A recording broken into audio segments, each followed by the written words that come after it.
Blue Planet is facing one of the biggest threats in human history. Trillions of pieces of plastic are choking the very lifeblood of our Earth. And every marine animal, from the smallest plankton to the planet's largest creatures, is facing this new and growing threat. But how much do we really know about this plastic tide? Nick, very nice to meet you. Nice to meet you. Permission to come aboard. I'm Liz Bonnen, a wildlife biologist. Last year, Blue Planet 2 made the plastic crisis impossible to ignore, and your response has been extraordinary. Since then, scientists have made startling new discoveries. Is that Vibrio? Yes. Oh my God. I'll be joining expeditions across the globe in some of the most remote and inhospitable places to discover what's happening in our oceans right now. My God, look at it. I'll work with rescue missions attempting to save some of the worst affected animals. Oh God, the damage is unbelievable. And meet the engineers racing to design radical solutions. The world has been shaken by the plastic crisis. But can we turn the tide before it's too late? This is the story of plastic in our oceans.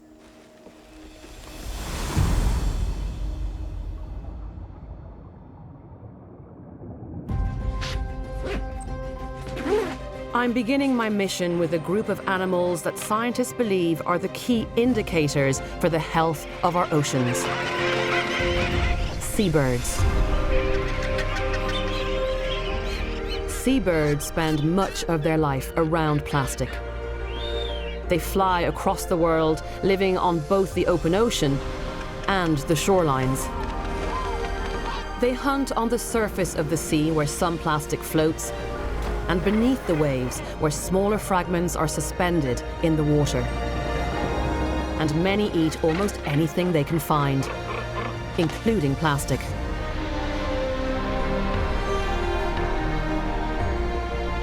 And one seabird has recently been discovered to eat more plastic relative to their size than any other animal in the ocean: the flesh-footed shearwater.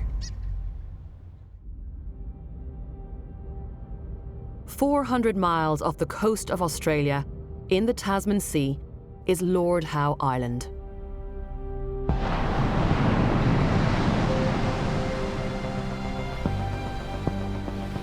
This 6-mile stretch of rock is home to the largest colony of flesh-footed shearwaters on the planet. 40,000 of them migrate here every autumn to the safety of the island's pristine rainforests, where they lay their eggs in burrows.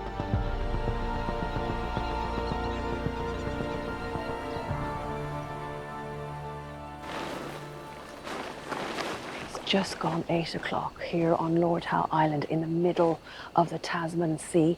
And I'm about to join a team of scientists and volunteers who have been gathering here every single year for the past 12 years.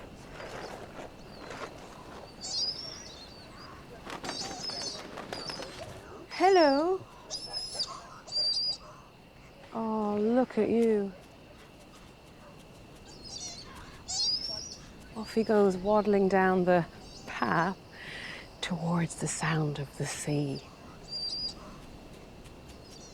The team is led by marine biologist Dr. Jennifer Lavers. For over a decade, she's been investigating how plastic is affecting the shearwaters.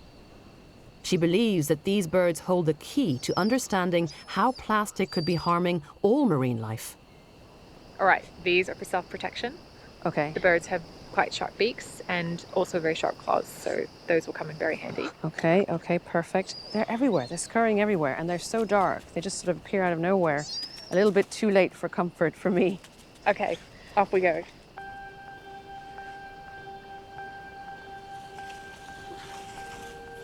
Tonight, for the first time in their young lives, the shearwater chicks emerge from their burrows. From the moment they were born, they should have been fed a nutritious diet of fish and squid. But when their parents go hunting, they often mistake plastic for food. We hand over the chicks to Lord Howe Islander Ian Hutton and Dr. Alex Bond, who carry out a delicate procedure. Okay, so what exactly are you doing now? Well, we've measured this one and weighed him, and now we're doing the final step, which is lavaging, which is basically gently pumping a bit of water into the stomach and getting him to vomit into the basin. So if you like to hold him open, Alex, we'll see if we can get this down the throat. Easy, fella. Okay, so that's gone into the stomach Very there. nicely done, very smooth. Right, pumping. Oh, And look at that. jeepers. Stomach's full of 1, plastic. 2, 3, 4, 5, 6. Oh, look at that. Yeah, the size of that piece. Sharp too. Oh my God. So the parents had to vomit that up to feed the chick, and then the chicks had that in the stomach and now just coughed it up. So they're gradually, with all the best intentions, feeding their chicks to death, potentially. Filling their stomachs with big pieces of plastic Rubbish. that are... Felt Yeah. plastic on the way Yeah. down there. No, This time? Just now I No, could feel yeah. it. As the tube was going in, I could feel I can't plastic believe how much is scraping. coming out. Oh, look at that. Man. Oh my gosh, this is ridiculous. I think that was blocking the throat, so he's having trouble getting it all out. And now that we've got rid of that big bit, we might be able to remove it all. Amazing, isn't it? I can't believe just... Is this, on average, what you find? About 20 pieces? How much do you normally find? I think the record's about 260. That's a really bad bird. In a chick? In a chick. Yeah. Ugh, I'm in Anyway. shock. I mean, I knew there was a plastic problem. It's just when you see You see it firsthand, yeah. my head spinning already, and it's our first chick. Yeah. Okay. That's just mad when you, it's just, yeah, oh my God.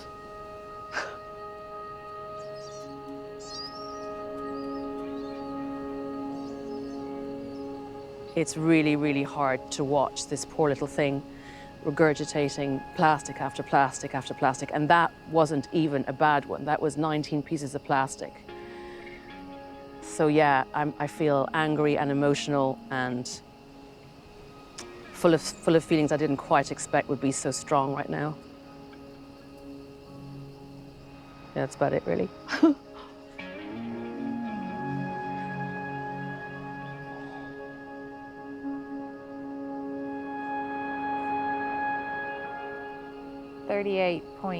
.2.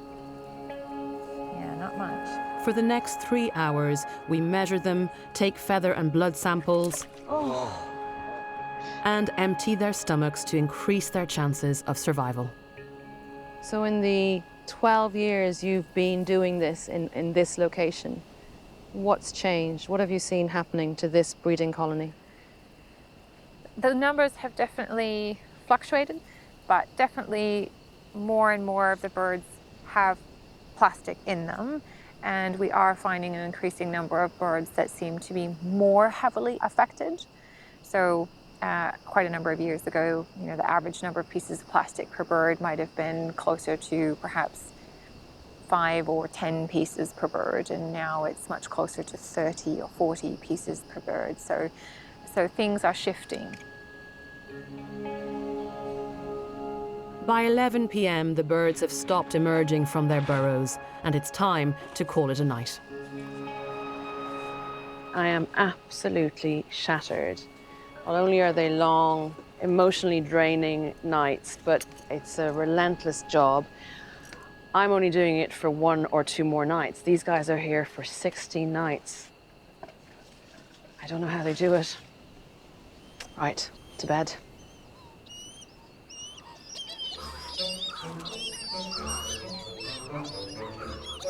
The 3-month-old shearwater chicks that left their burrows tonight are beginning one of the most astounding journeys in the natural world. they can't fly yet. Their parents have left them to fend for themselves, and they've never even seen the sea. And yet, instinct drives them to begin an extraordinary endeavour, waddling through the dense rainforest in the dark, across the beaches, and out through the pounding surf. Once there, they must teach themselves to fly and hunt. And for those who manage to take off, they won't touch land again for 5 years, when they'll return to breed. But the shearwaters who have been fed plastic are often so weighed down they can't fly, and so weak they can't get past the surf. Many simply won't make it. He's really, really bad. Oh my gosh. This is what happens when they leave the colony in poor condition. They can't get up off the surface of the water and they get tumbled in the waves and it exhausts them, and this is how they wash up on the beach. This one looks so nutritionally compromised. I can't imagine that he'd ever make it. The key for these guys in the long term is, in the absence of issues like plastic or other human pressures, is the species can deal with a little bit of loss like this. Yeah. It's when we start to put other pressures like plastic into the environment that It's when you start seeing too many of these chicks on this beach in this condition, or worse. dead. Exactly. So we'll put him in a bag and we'll put him in a warm spot, and we'll have a look for any others.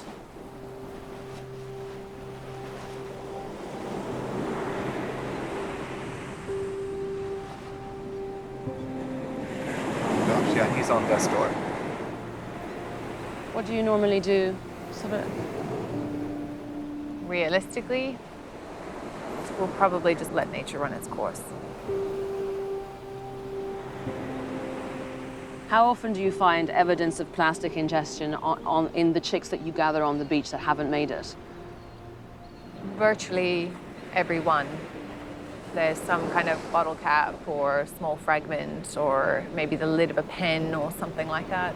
I mean, there are very few places left on the planet that are so remote and pristine, seemingly, than Lord Howe Island, and yet even here.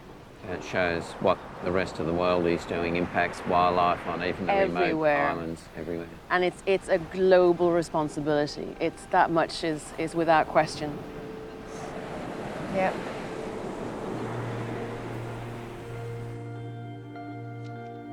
We head back to the island lab to examine the dead chicks. Do we know the source of most of the plastics that you find in the flesh-footed shearwaters? Unfortunately not. A lot are what we call unidentifiable fragments, but every now and then we encounter something that is really recognizable. So this is a jar of plastics from the flesh-footed shearwater here on Lord Howe Island.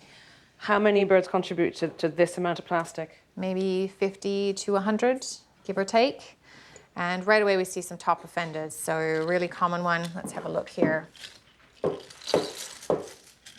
Oh my good Lord, that is insane. So- Bottle caps, whole bottle caps. How does that go down the throat of a 3-month-old shearwater? I don't Great question. understand. This is the top of Tetra Paks, maybe some boxed milk or Yeah, boxed yeah. juice. Anything that we've really ever made from plastic. As we know, every bit of plastic ever made is still out there, and the birds are precision finding mechanisms. They go out there in the ocean, they find it, they bring it back, and so we are never surprised at what we find in the ocean. It's the most surreal thing to see. I cannot believe all of this has come out of shearwater stomachs. Over the past 10 years, Jen and her team have had the disturbing task of recording the stomach contents of every shearwater chick they've found. So we've opened this chick up now, and there's quite a volume in here. Her studies reveal that by weight, shearwaters eat the most plastic of any marine animal. There's no doubt that this bird died as a result of this plastic ingestion.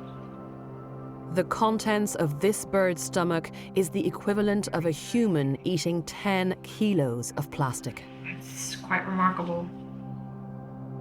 But Jen's research has revealed that the plastic may be doing even more damage than first thought. So if we hold this up to the light, In the last few months, she's discovered evidence that chemicals found on plastic could be disrupting the bird's hormones. from these studies, we know that they interfere with hormone production and the function of hormones in the bloodstream. And so the bird or other animal can look completely normal on the outside and yet not actually be able to reproduce and grow correctly. More research needs to be done, but Jen now believes that even small amounts of plastic may impact a bird's health. We may have drastically underestimated the effect that plastic is having on these animals. And all of this can be in the plastics that these birds are ingesting. Now burrow. you understand the complex challenge that scientists have to try and tease it all apart and figure out the world that these seabirds now live in, the challenge that they face. This research into shearwaters has serious implications for the health of all marine life. Over 200 different marine species have been found to ingest plastic. But the question that scientists are still grappling with is why they're eating it in the first place. Fascinating new research suggests that smell might play an important part. Algae growing on ocean plastic gives off a scent that acts like a beacon, attracting a whole host of species. It's also thought that sea life may mistake tiny pieces of plastic for fish eggs and plastic bags for jellyfish. But while research into what makes plastic so attractive to sea life continues, teams across the planet work around the clock to rescue as many animals as they can.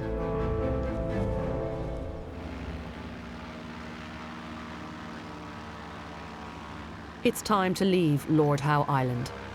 What's really at the forefront of my mind is that if this is what's going on to a tiny bird on a tiny remote island in the middle of nowhere, then this is a symptom of something so much bigger than I could possibly have imagined. To have any chance of stopping this plastic tide, it's vital to understand exactly where it's coming from.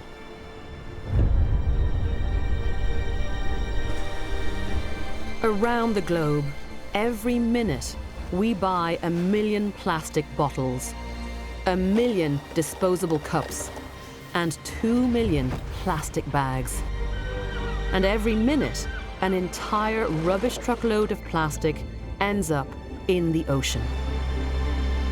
Over a year, this adds up to a staggering 8 million tons. And it's estimated that half of all that plastic enters the ocean from our rivers. The Yangtze, the Nile, the Ganges. The world's rivers have been turned into plastic arteries coursing towards the sea. One of the worst affected rivers is the Citarum in Indonesia. In April of this year, a giant plastic berg blocked a section of the river that flows into the capital city of Jakarta. I'm traveling to Indonesia to find out why rivers here and across the world are choking with plastic.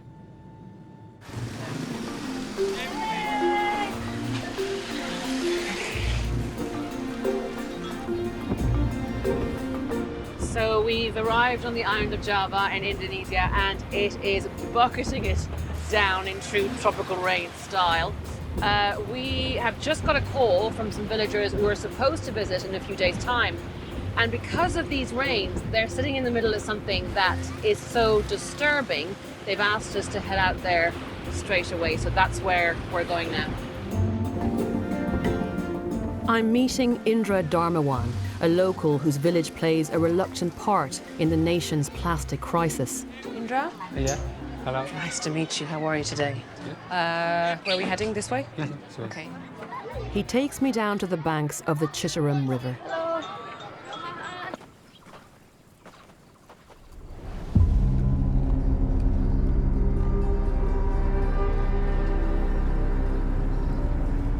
plastic, many plastic. Oh my God.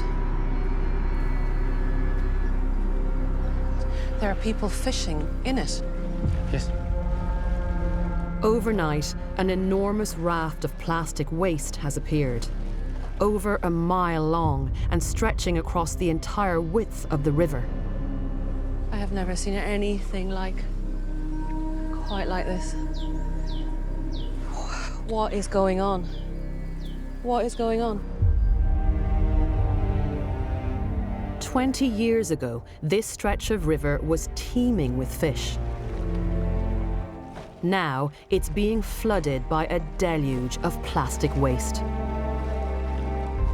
Each day, an estimated 2,000 tons of plastic flows down this river. And today, after the heavy rains, it's one of the worst plastic rafts locals have ever seen.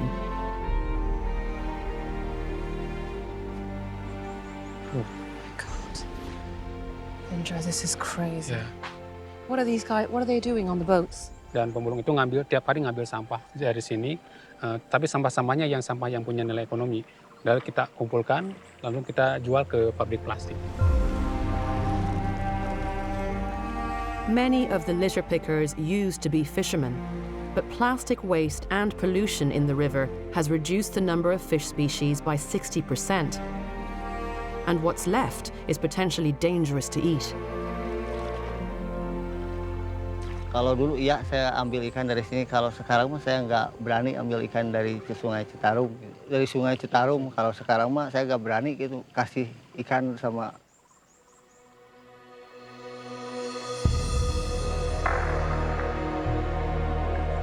I just can't believe how people can cope with this. It's this weird, surreal reality that I never really expected to experience in my lifetime, you know, but this is real. This is what's going on. And there are guys on boats just getting on with their day's work, picking plastic out of this massive raft that's now moving downstream. My God, look at it, like, just look at it.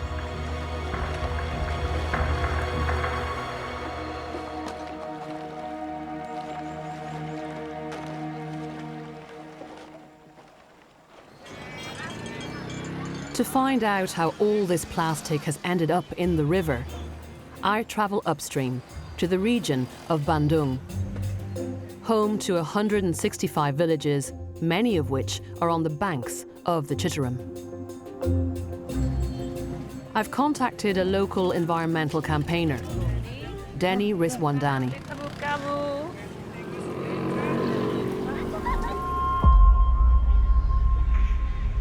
Wowzers. So this is where all the village puts their plastic. They're making their own landfill site because they're getting no help from anyone else to do this. Ya, ini bentuk keprihatinan kita ya, ketika pemerintah menyuruh kepada warganya untuk mengatasi sampah, tapi pemerintah sendiri tidak menyediakan fasilitas untuk mengurangi sampah kepada masyarakat. Ini dilema. Is this the same scenario in all the villages that border this Citarum? Ya, sehingga masyarakat dengan bebas menjadikan bantaran-bantaran ini sebagai TPS, tempat penampungan atau pembuangan sampah secara liar sebenarnya. The villagers say that they've used the Citarum as a place to get rid of their rubbish for centuries. Dulu memang ramah lingkungan sebelum ada plastik. But the rapid rise in the use of plastic has replaced many organic materials and swamped the river and its banks. It's crazy. Absolutely crazy. Villagers say the local government here provides no facilities to collect and dispose of the rubbish. Globally, it's estimated that 2 billion people have no access to proper waste management. That's a quarter of the world's population who have no option but to throw their plastic waste on their own doorsteps or in a nearby waterway.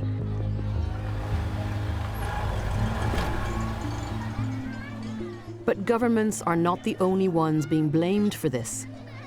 Many think that corporations play a big part in the plastic crisis too.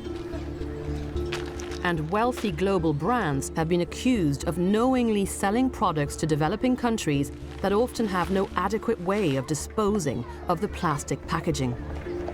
Hello. Much of the concern is over small plastic sachets that make everyday goods affordable to those with little or no income. So you bought straws and then drinks. Sachets provide locals here with modern essentials like washing powder, toothpaste and shampoo, and they cost very little. Terima kasih.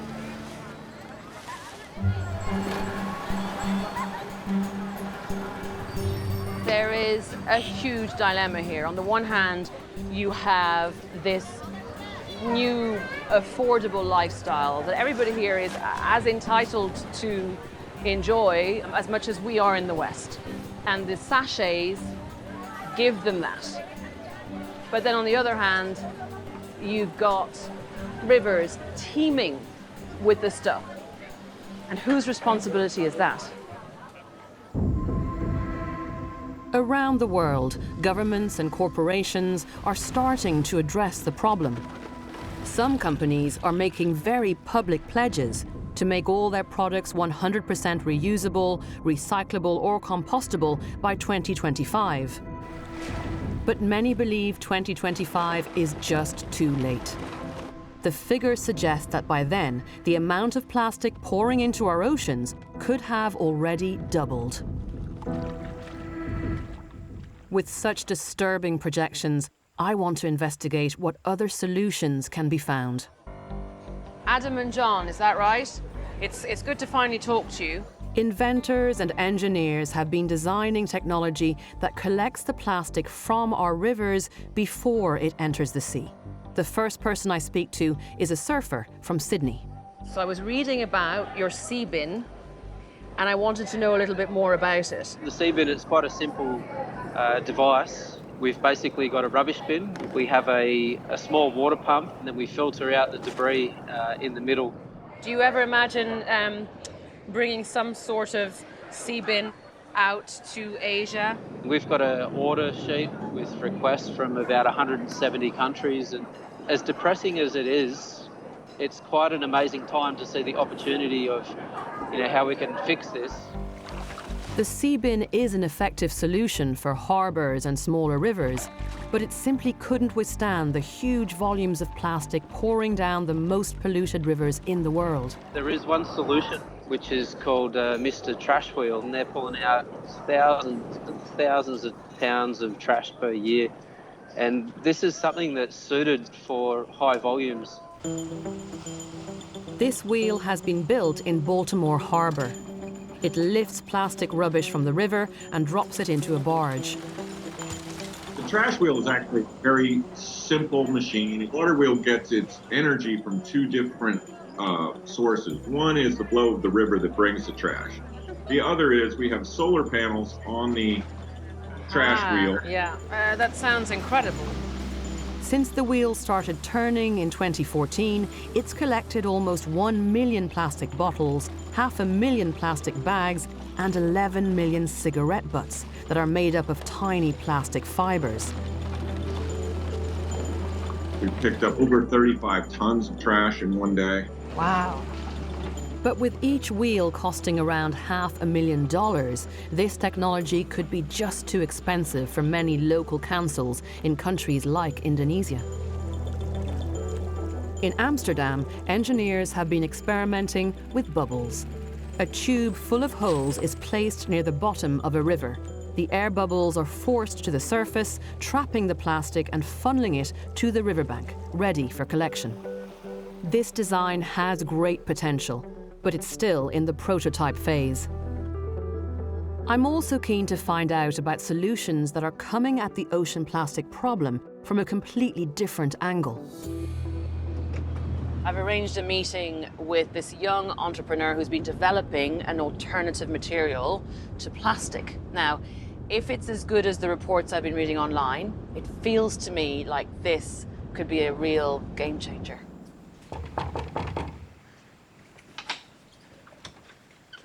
David? Hello. Hello. Lucia. I'm Liz. Hi.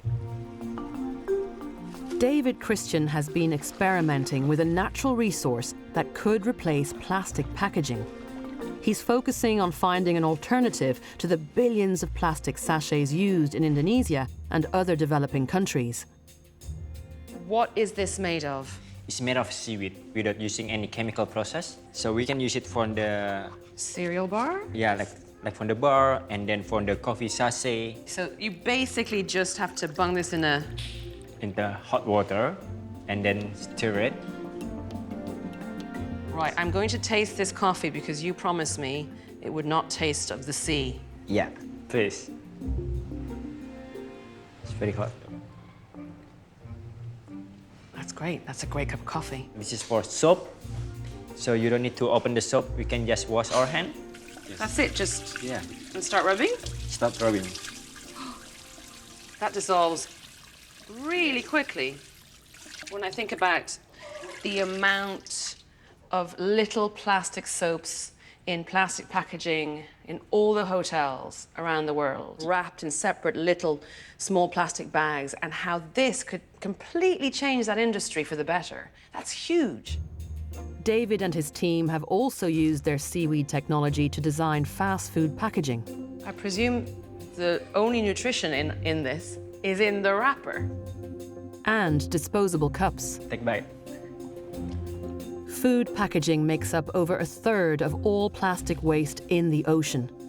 While there are still some concerns about how seaweed farms might affect coastal ecosystems, the potential of this design is enormous. Are big companies that make all of these sachets biting your hand off at the moment? Yes, until now we already get inquiries from more than 200 companies, including those big companies. I mean, the potential is huge. That much is very clear from what you've achieved so far. I needed to meet someone like you who has their feet firmly on the ground, but who is finding an absolutely exciting and viable solution to all this. So I wish you all the best in the future. Yeah, thank you so much. That was really great. It seems to me to be such an exciting, but more importantly, a really concrete solution to the plastic problem. And it's coming from a young Indonesian. He's only 25 years old. It's coming from a country that's one of the biggest plastic polluters in the world. I cannot wait to see what this guy achieves in the next few years.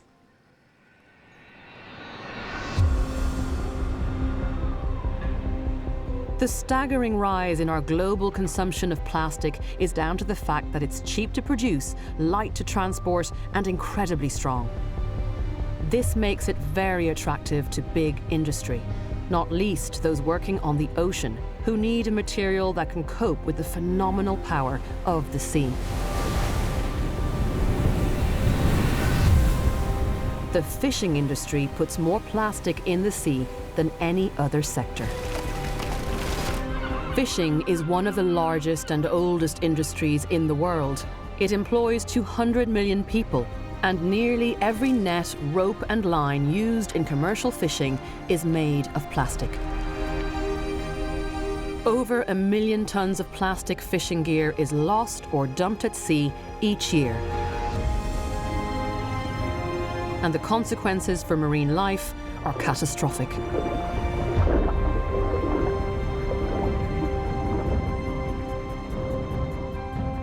I'm heading to one of the busiest fishing grounds in the world, in New England, on the east coast of America.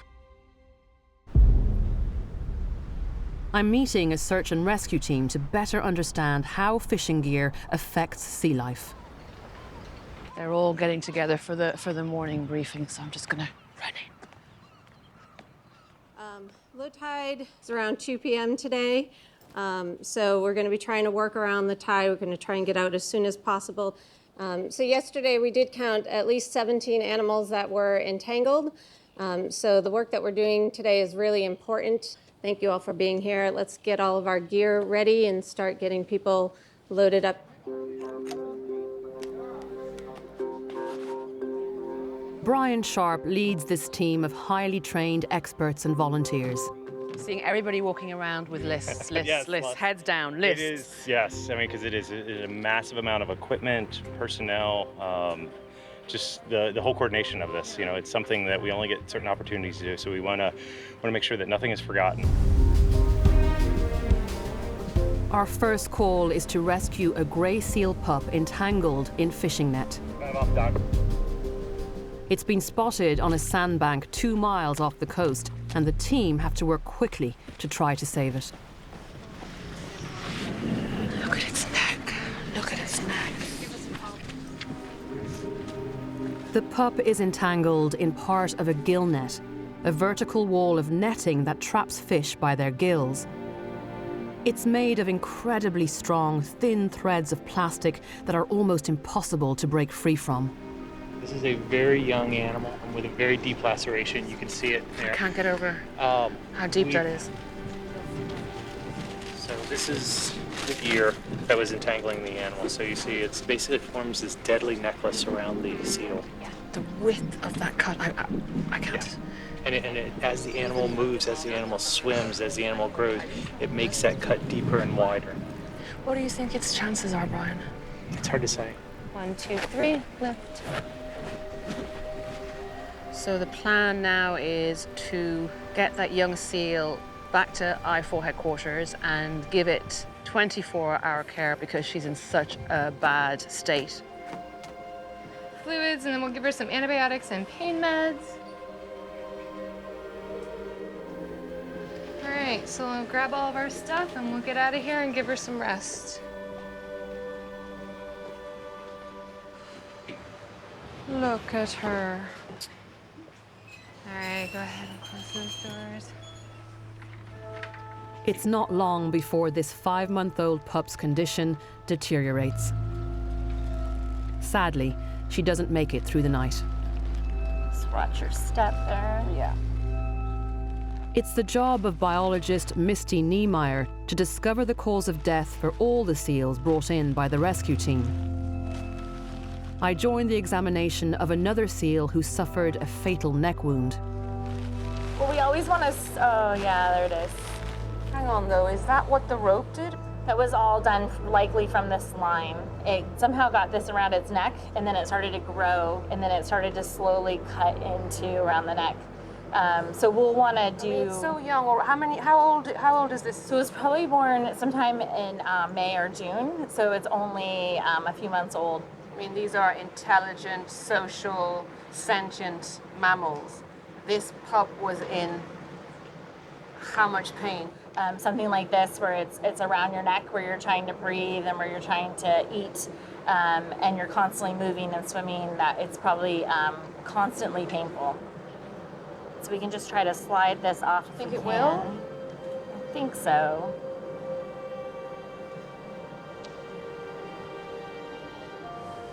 Oh, dearie me.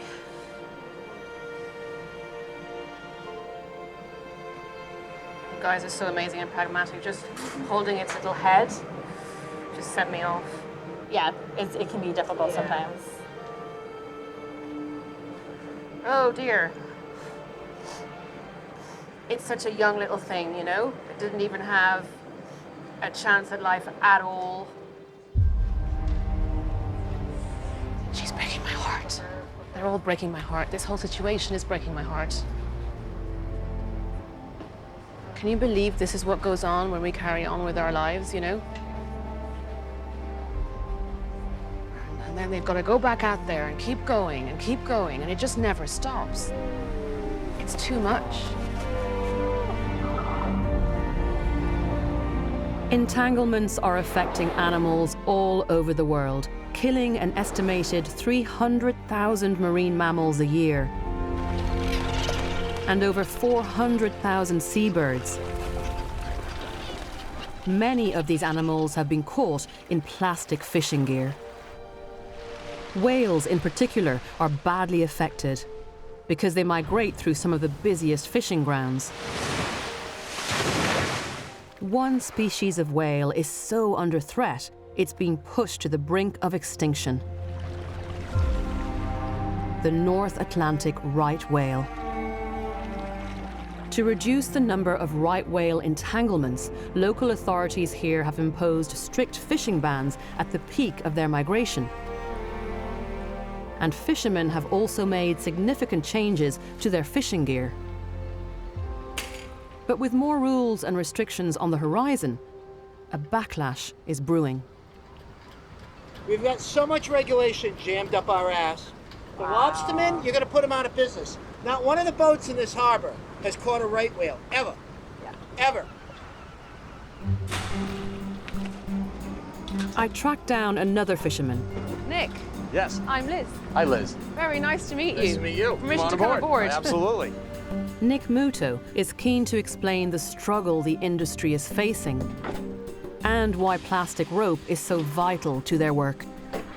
Can we see one of your lobster pot Yeah. systems here? So most of our end lines are 36 meters. Lobster fishing involves a lobster pot thrown to the bottom of the sea, attached to a buoy at the surface by a very long length of plastic rope. It stays in the water for several days until the fishermen return to collect it. Try to grab it from the ends and try to... Oh God, I can't. It's heavy. How heavy is that? It's probably 65, almost 70 pounds. The plastic rope Nick uses can hold the weight of a family car. It's twice as strong as traditional natural fiber rope. So I actually have some of the natural fiber rope. We've got some of it right here. This is the old hemp rope. Good old-fashioned hemp. Okay. And as you see, when I open the valve... Whoa. Well, how long did that take? Not long enough. Show me that with one of your plastic ropes then. It's the same diameter, right? Same diameter rope. Yep. And as you can see, there's no way. There's no way. We need to make sure that we have the ability to get our gear up off the bottom of the ocean. I have hundreds of thousands of dollars wrapped up in commercial fishing. My wife, myself, my daughter, my 3 crewmen and their families rely on me being able to make a living on the water. It's estimated that 3 million miles of this virtually unbreakable plastic rope is used on this coastline alone. But it's this same rope that causes terrible harm to migrating whales. Thousands of these ropes hang vertically in the water, creating a deadly obstacle course. Despite their incredible size and strength, the only way to free the whales once entangled is to attempt an incredibly dangerous rescue mission. So Liz, this is our team. One of the few people skilled enough and brave enough to do this is Scott Landry. He and his team are on call 7 days a week, patrolling an area over twice the size of Britain. This was on a humpback whale, and we worked on Saturday to remove this from this whale. You've literally got the whole lobster pot gear. You've got the buoy at the top, the rope that extends down to the bottom of the ocean. It's just rope, a pot, and a buoy, and it can cause a really complicated problem. Scott recorded his latest mission on headcam. There's the whale. Right here, crossing our bow. Yep, put it in neutral. And there's that buoy. And the grappling hook, he doesn't want the buoy, he wants the line that's underneath the buoy. A yellow rope is hooked onto the fishing gear that's wrapped around the whale's tail, so they can edge themselves closer to one of the largest and most powerful animals on Earth. So the whale is carrying on. Oh, I can see the other rope trailing. This is all this stuff. This is That's exactly crazy. it. And so right now, they're letting the line pay out. And the whale is dragging the boat at a fierce rate. You're going. Yes. You're being pulled by the whale, and you've got to let that whale take you. Yeah, and the whale's going to react automatically. I mean, I can't get over what I'm seeing. All right, well, we're going to need a knife. It's an incredibly dangerous procedure, Last year, Scott's friend and colleague died while trying to rescue a whale. And so as the whale's at the surface, we draw ourselves closer and closer to the whale. You can see the wound and the rope going right into it. Yeah. And the rope is plastic, it's not hemp, which is the reason why the whales are in such a pickle. Yeah. So you can see our support boat in the background. Yeah. All right, so right here, grab that quick. So now on the end of that long pole is a hook-shaped knife that is extremely sharp. We're working our way up. I'm gonna come up. After hours of back-breaking work, they skillfully release the boy.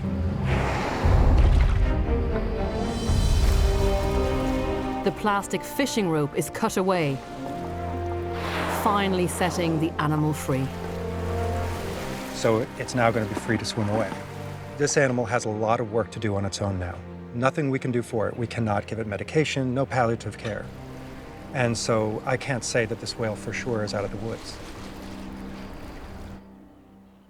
It's estimated that between half and 2/3 of whales in these fishing grounds have been entangled at least once in their lifetime. Whales are running from their breeding grounds to their feeding grounds, and they essentially are running a gauntlet.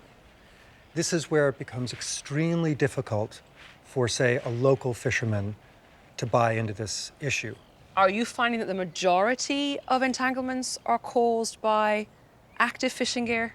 Yes, this was gear that was catching food for people. Now, getting to the point of catching whatever it is that you want on the seafloor or anywhere in the ocean without rope, that's the holy grail. Okay. Yeah. Globally, there are fewer than 30 small rescue teams like this one, and an estimated population of 2 million whales. This can never be a long-term solution. The only way to stop entanglements is to remove those vertical ropes from the water column. That's the only way they're going to really protect whales here.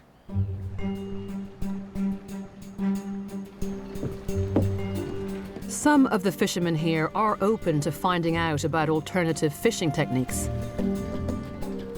Dave Cassoni from the Massachusetts Lobstermen Association has agreed to test a new fishing system that doesn't rely on floating vertical ropes. But he has his reservations. Dave, I'm Liz. Hey, Liz. How you doing? All right. Nice to meet you, Nice finally. to meet you. Marco, right? Yes, right. Really good to meet you both. Marco Flagg is the engineer who's designed the new fishing gear. His invention keeps the ropes attached to the lobster pot safely out of harm's way. It's only released when the fisherman wants to haul up his trap. Don't get in my way over here either. Okay, I'm out of your way. Very tense. Very, very tense, that's for sure. First, Dave has to set up the new system. So this line has to go inside here, and now this has to go in these gargantuan holes. I think this is very time-consuming and difficult in sea conditions. It's tricky. Time. No, I can see Now that with I'm- everything else you've got to do. New technology, Dave. Marco has it. He's got to attach it to that trap now. It works by storing the rope and surface buoys that would normally float in the water in a container attached to the lobster pot. You guys have got to all be away when this goes back in. Right, Dave, where do you need us to be? Up in the wheelhouse. It sort of wants to go upright. Is it going to go upright? Up, yeah. Here it goes, here it goes, here it goes.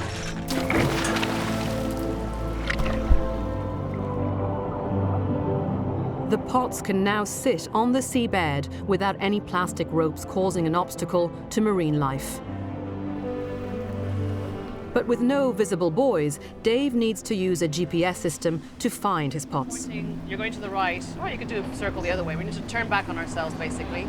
I'm putting it in neutral because we're right over it. Okay, we're right over it, Marco. Here we go. All right, we're deploying it. Okay. A transmitter on the boat sends a signal down to the container, which should trigger the release of the rope and the buoys. I would have expected it to already be up, so there could well be a snag here somewhere. So you're asking if it would work now? No. Well, we're trialing it. I gotcha. After several failed attempts, the system proved successful. There we go. Right there. 2 boys.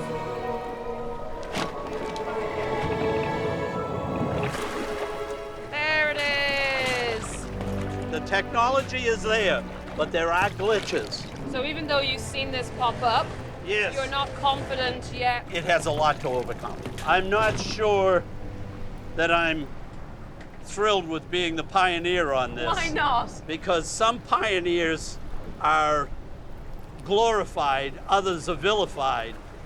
My saying in any way, shape, or manner that I endorse ropeless fishing will vilify me with the industry because the industry is so opposed. As a pop-up buoy, it will work. Is it practical? No. Why? Because it is too time-consuming. In our business, time is money. Dave isn't alone. Many other lobstermen are skeptical about the new technology's design and its high costs. But approximately 340 million lobsters are caught globally every year. That's millions of miles of rope across our oceans, potentially entrapping whales. An effective ropeless system could not only protect whales all around the world, but the livelihoods of fishermen too. I've heard about a different design, the brainchild of lobsterman Mike Lane. Hello, hello. I'm looking for Mike. Right here. Hi. Hi. I'm Liz. He's talking on the Nice to phone. meet you. Yes. Rob Morris is the engineer helping him. We wanted to come up with, first of all, a very rugged release that's basically bulletproof that Mike can't break. Yep. On the back of a lobster. We'll try. Or the back of his pickup truck. Yeah. Yeah. So we're gonna wake it up first. Power on. Oh, okay. Something's talking to something. Yeah. This seems to be a sturdier and more feasible design. It takes just seconds to load, and the release and collection of the rope and buoys is much more straightforward. It looks pretty simple, and it looks like it would work. Why did you feel like you wanted to find a solution? You got to be responsible for what you do in life. And I don't want to be responsible for killing a whale. They're beautiful creatures. I mean, we see them out there all the time. They're amazing, and I don't want my buoy wrapped around one. And I don't want people not to buy lobsters because they think I'm going to entangle in a whale. So I want to solve the problem. Perhaps this exciting collaboration between lobsterman and engineer can finally put an end to the threat of whale entanglements and save the northern right whale from extinction. I always feel like people portray fishermen as just a bunch of people that hate the environment, and we want to rape the ocean of everything it's worth. And we're not like that. I don't have a college degree. I don't have an education. I don't have anything else I can do. My whole life has been built around lobstering, and that's what I have invested in. So what do you do if your job is taken away? Well, I mean, you guys, you got to restart your life. How long will the bank let me go without paying my mortgage? So the sooner I get this finished and done with, the better off I'm going to be. I am really glad I got to meet Mike today, just before leaving Cape Cod.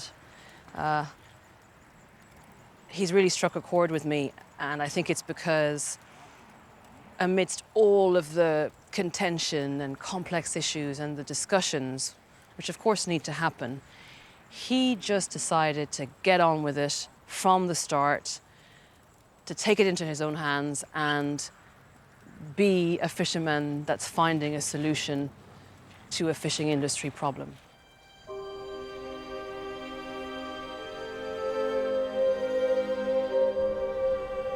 I've spent the last 9 months researching this plastic crisis, and what's becoming clear is that the very qualities that have made plastic such a central part of our lives are also those that make it so destructive to marine life. Plastic is one of the most durable materials on the planet.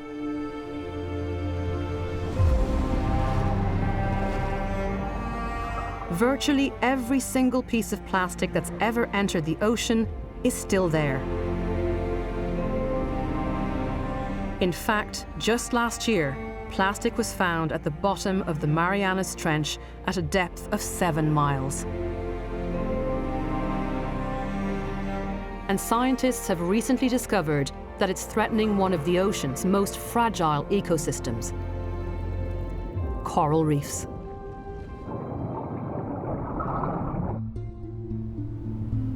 I'm heading to a part of the world known as the Coral Triangle, an area of coral reefs that stretches over 2.3 million square miles, from Indonesia to the Philippines and Papua New Guinea to the Solomon Islands. Hi. It's so nice to finally meet you. Yes. Great. Can I help you with some stuff? Yes. I'm joining Assistant Professor Jolie Lamb, an expert in coral ecology, who is here to study why plastic is so lethal to reefs. Corals are extraordinary animals. Our oceans contain over 9 million species of them, and the reefs they create are the largest living structures on Earth. Coral reefs are the nurseries of the sea, providing shelter for a myriad of small fish and feeding grounds for a whole host of species. But with these precious ecosystems already straining under the pressures of our modern world, plastic is posing yet another threat. There's almost as much plastic as there is sea squirts, isn't there? Yeah, there's sachets. It's definitely not a clean body of water that we're diving in today, is it? Definitely not.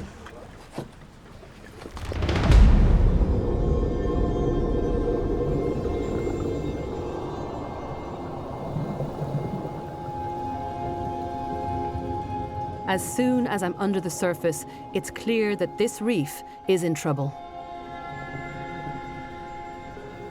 These corals are already immensely stressed due to rising water temperatures from global warming.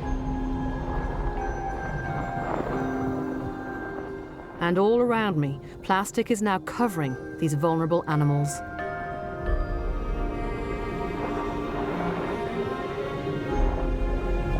I helped Jolie to collect samples of the plastic.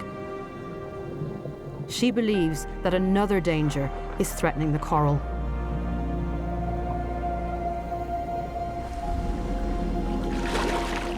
Just disgusting. Just disgusting. That's all I can say. Did you think you'd see that much? No, it just never ended. But then, more than anything, it's these flippin' things. Coffee sachet, softener sachet. What the heck is that? Coffee? I think this is a tea or coffee. A tea sachet.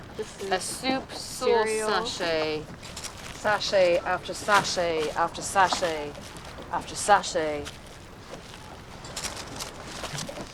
Did you see the little juvenile recruits on that bottle? Yeah. There's something really powerful about seeing a really old bottle with a coral growing out the neck of it. It's almost like nature's doing absolutely everything it can to try and survive this mess. And yet, right beside that little bit of life growing out of plastic, there's a whole area that's just dead. And this is just one of the sites, so there are many islands out here that have much more plastic than this. More than this? There can be more plastic than this. It's tragic. It's just... Oh my God.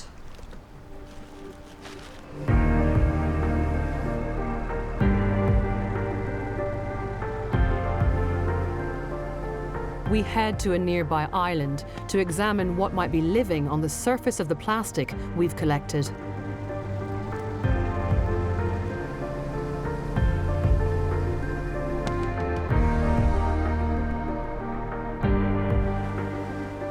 When we were coming up on the boat, it looked like a little piece of paradise, didn't it?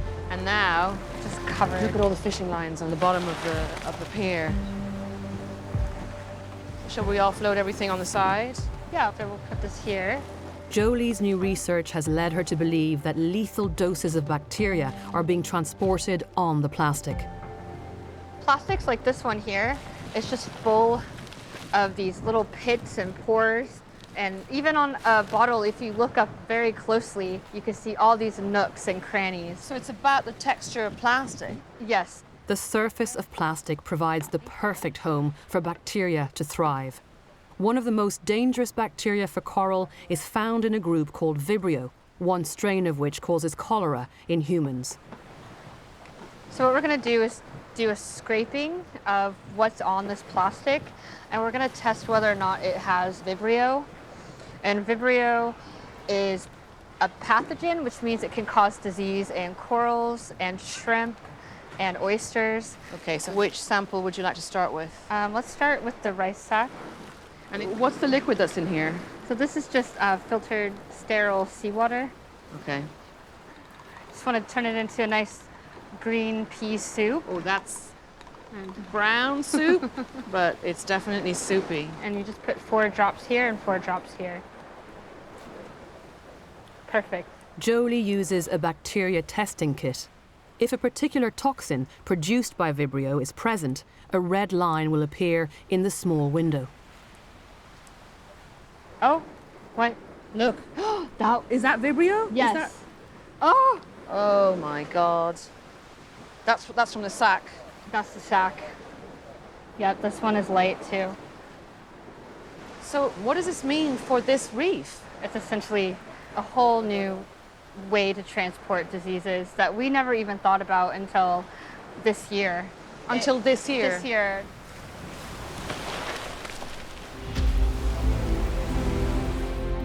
It's not clear yet why potentially lethal doses of bacteria thrives on plastic. But the result is that plastic floating in our oceans is turning into disease-carrying rafts. Once this plastic sinks and becomes entangled in the coral, it cuts into it like an infected knife, delivering bacteria into the open wound.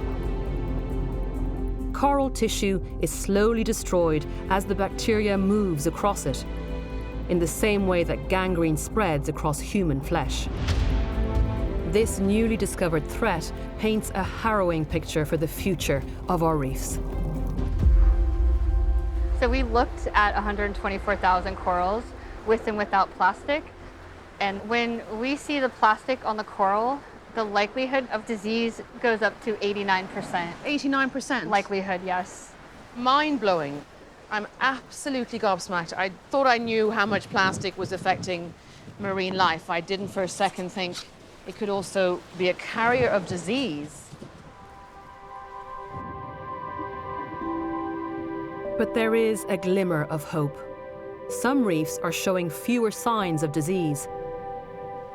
We swim out to one of them to investigate. Here, the coral seems to be faring better, and it's even supporting an array of sea life. Jolie has been investigating possible reasons for this. As we head back to the coast, a meadow of seagrass is growing in the shallows. Jolie thinks that this seagrass could be contributing to the health of the reef.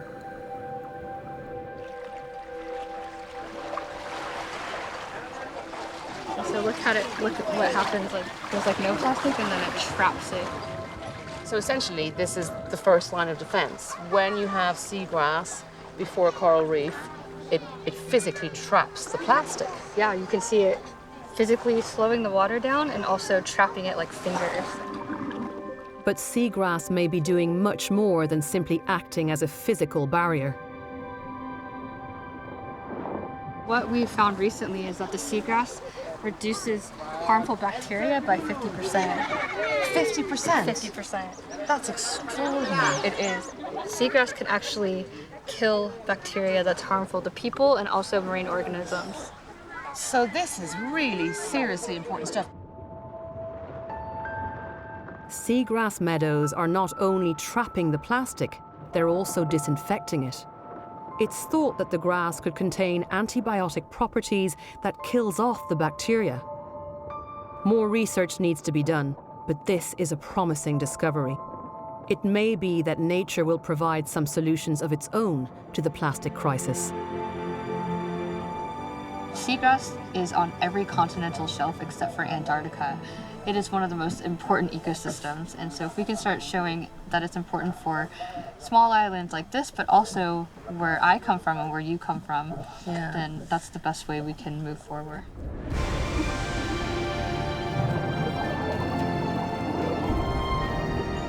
When it comes to other global crises, when it comes to climate change, we have been studying that for decades now. We are only just beginning to really pay proper attention to plastic pollution in our oceans. And as much as there is hope with the seagrass, that can't be the only solution. It won't be.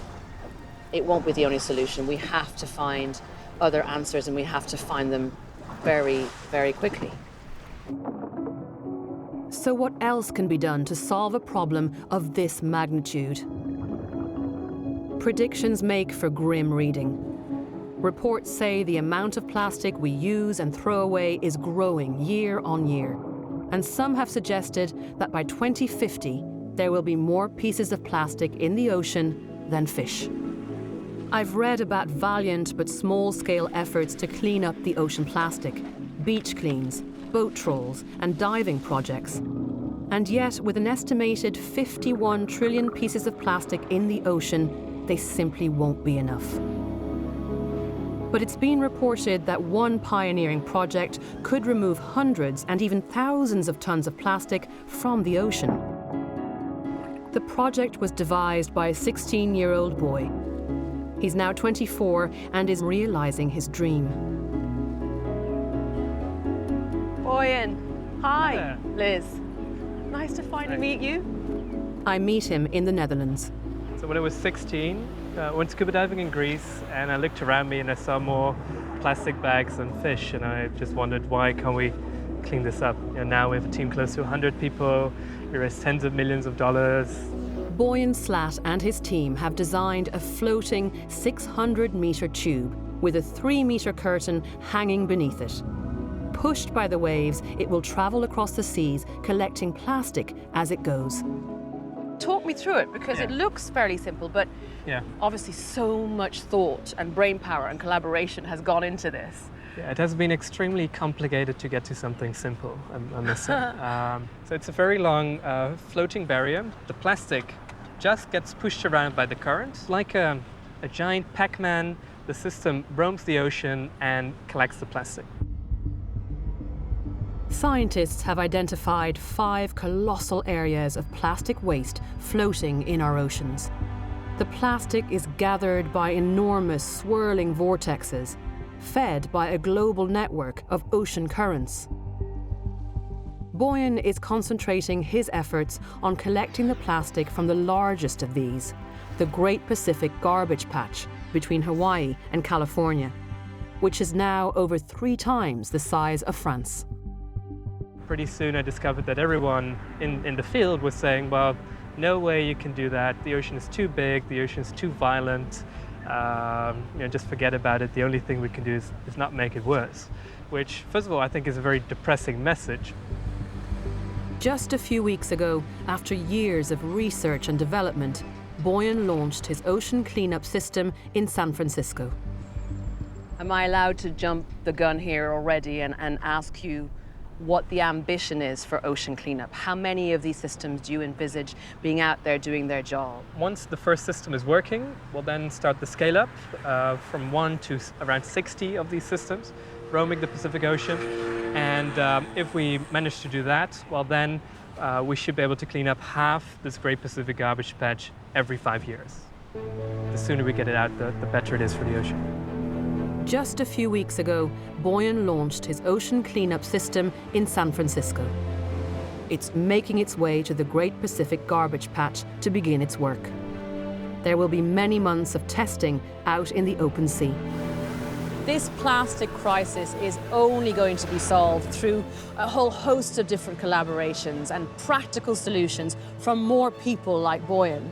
But projects like Ocean Cleanup don't stop the millions of tons of plastic from pouring into the oceans every year. And many scientists think that effort should focus more on stopping that plastic from getting into the sea in the first place. As the world wakes up to the scale of this crisis, new endeavours are cropping up all the time.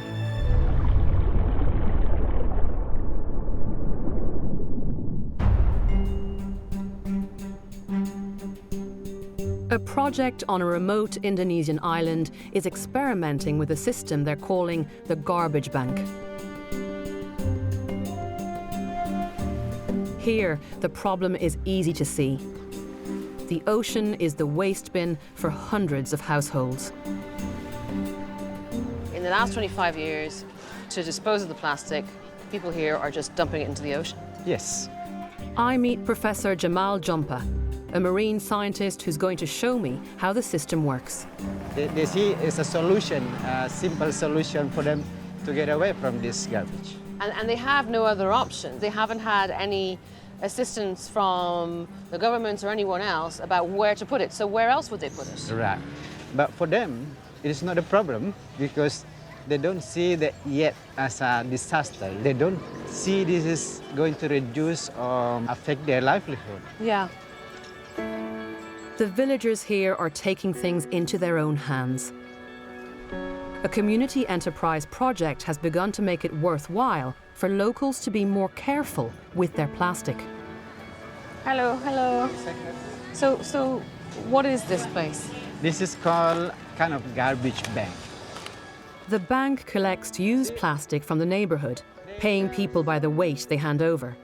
People in the village get credit for the plastic they bring, but then what happens to this plastic? Okay, so then they bring it to the city, Makassar. And then do they get money for it? Yeah, so they get cash, basically. So in Makassar, there's a central collection. This garbage bank is the first link in a chain that's making plastic waste valuable. Thank you. Thank you. Bye-bye. To find out if the system is effective, I follow the chain to Makassar City, the provincial capital. Good afternoon. I'm looking for Nasrun. Nasrun. Yes. Hello. Nasrun runs the facility here, sorting the plastic that arrives from 600 small garbage banks. Saya bisa dalam satu hari kalau plastik 5 ton. Karena kami punya kantor 2. 5 tons a day. A day. So that makes me think two things. There's so much plastic to collect, but people are doing it. People are collecting it for you and bringing it to you. Ah, cups. I saw them preparing this on the island. Once the plastic is sorted by type, wrapping.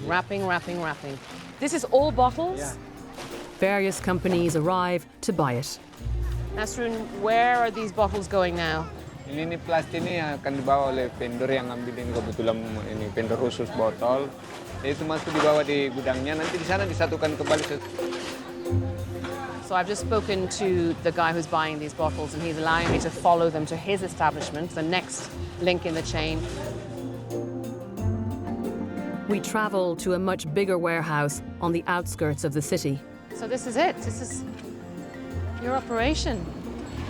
The owner, Mawan Hassan, has been buying and selling used plastic bottles for 9 years. Mawan's team are processing thousands of bottles a day. How big is this warehouse? How many sacks of plastic bottles do you have inside that warehouse right now? Stok yang sekarang di dalam ini kurang lebih 30 ton. 30 tons. You've got a full house. Full. Oof. All bottles. Yeah, special bottle. Just bottles.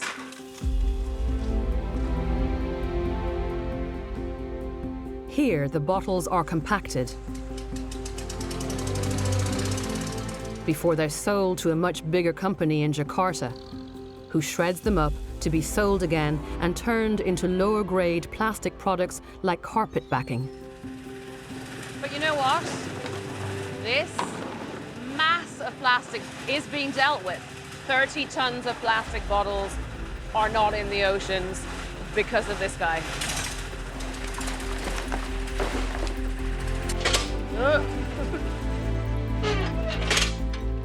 Having grown up in Makassar and seeing the change with the plastic, do you think that your business and other businesses like yours are making a difference? Saya merasakan tidak berkurang, malah bertambah plastiknya. Nggak pernah berubah, malah dari apa tren penjualan saya ke Jakarta itu tiap tahunnya malah meningkat. Berarti kan sampah malah justru malah bertambah.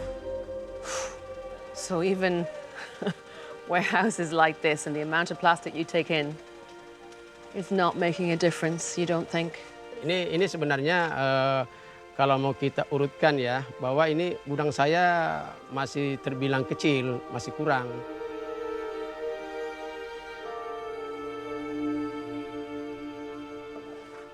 I'm feeling a little bit stupid right now and painfully naive.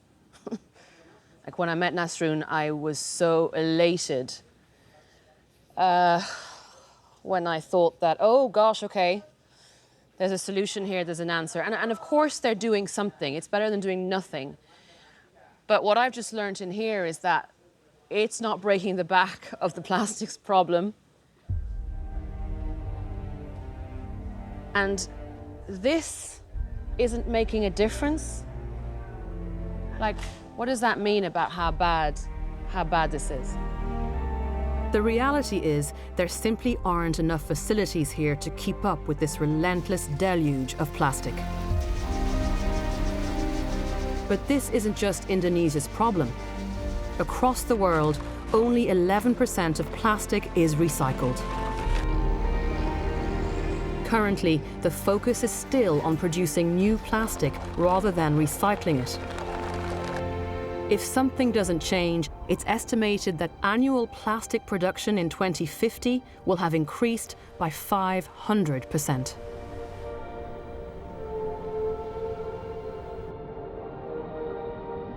As scientists work tirelessly to better understand this crisis, a new plastic threat, possibly the most serious yet, is emerging.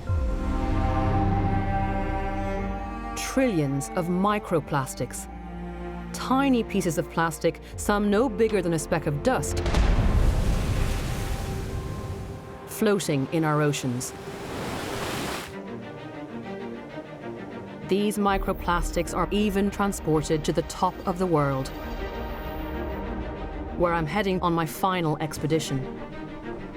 We're in Longyearbyen, the northernmost town in the world on the Norwegian archipelago of Svalbard. 1,300 kilometers that way is the North Pole. We're heading deeper inside the Arctic Circle. It's as untouched and remote a place as I think I've ever been, and yet we're here to investigate a plastic threat that's reached even here. It's the middle of summer, so you get 24 hours of daylight here, which is why at 2:30 in the morning, it looks like this, and it might be a little bit hard to get to sleep on the journey up. I'm joining Dr. Amy Lusher, a leading expert on microplastics, on a 3-day journey to one of the most extraordinary places on Earth.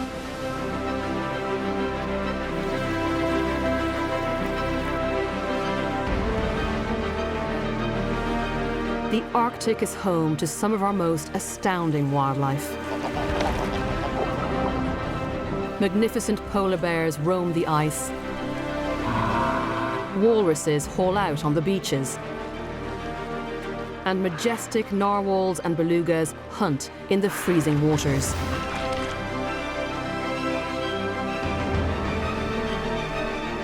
We sail for 9 hours to a remote Arctic beach.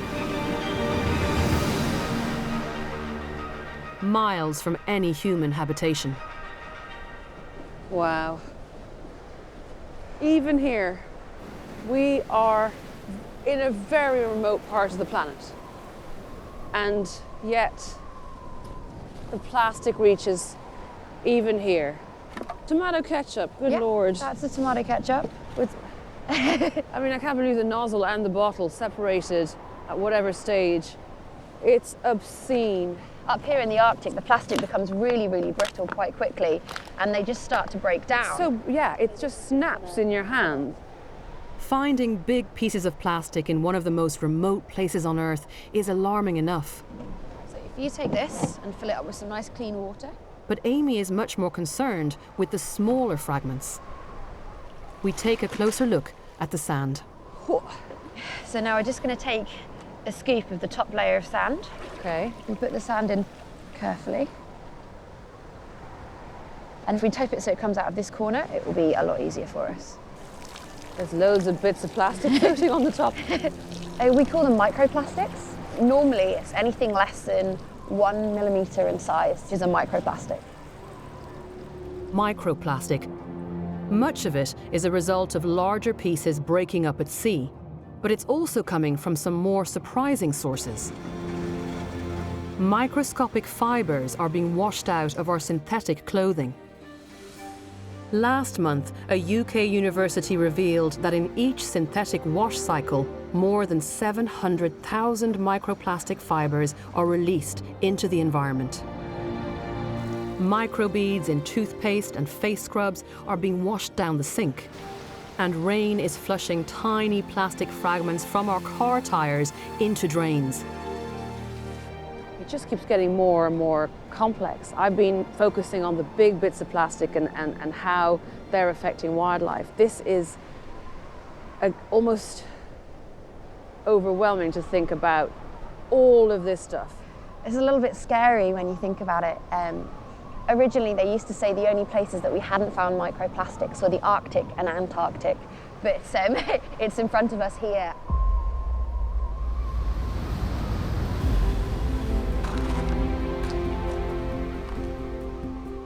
Scientists now believe that the Arctic has some of the highest levels of microplastics in the world. And it's found its way into the food chain.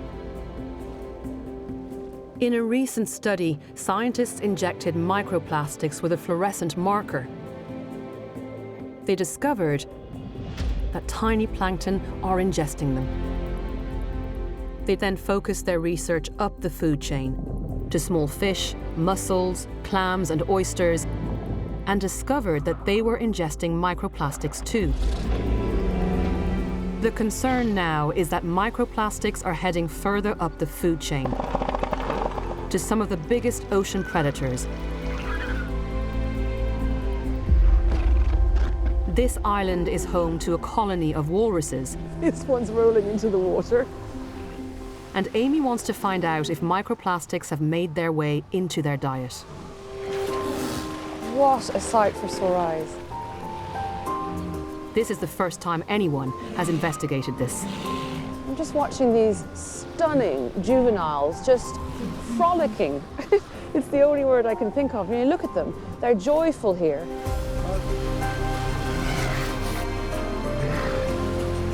Despite weighing over a ton, walruses mostly feed on small mussels and clams living on the ocean floor. They dive and forage along the seabed, rooting through the sediment with their snouts. They can eat up to 6,000 mussels and clams in a day. They've noticed us. They don't seem tense or nervous about our presence. And it's just such a beautiful sight.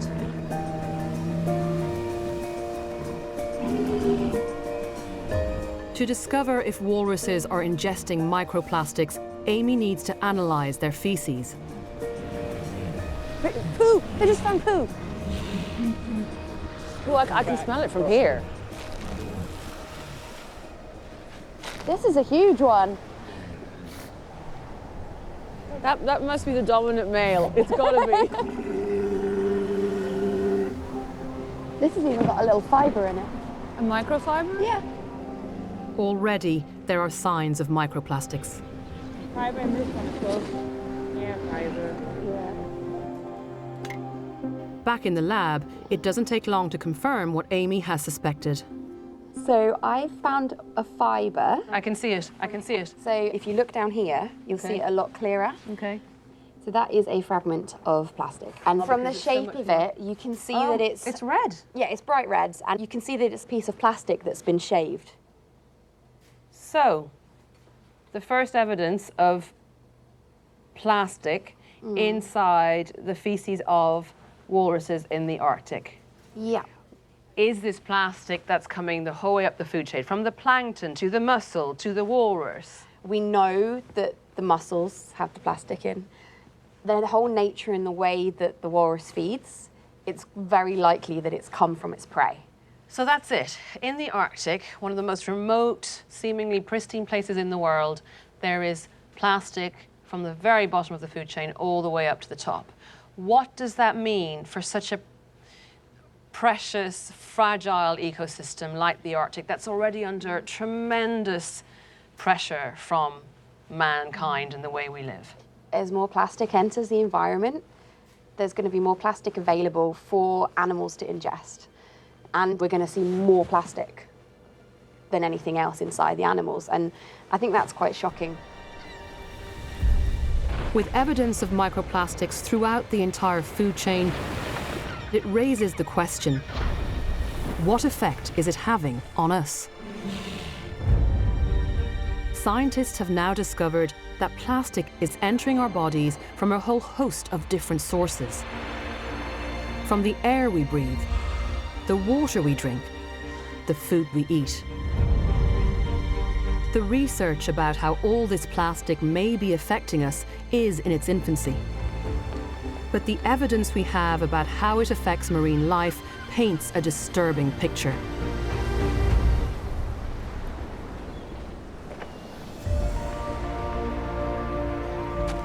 As the ocean plastic crisis becomes ever more apparent, more and more people are taking action to become part of the solution. All across the globe, people are giving up single-use plastic items like straws, takeaway cups, and plastic bags, and they're heading to the water's edge. In Indonesia, they're even mobilizing the army.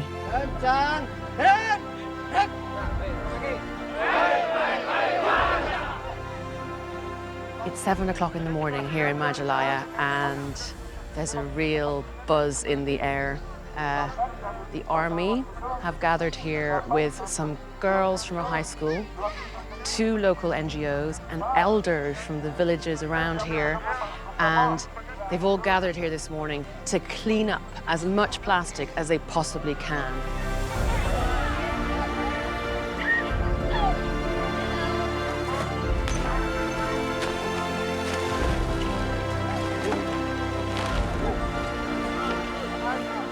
The cleanup efforts taking place all around the world are incredible, but the thought I just can't get out of my head is we can try to clean up our rivers and coastlines. We can even try to clean up the plastic that's far out at sea.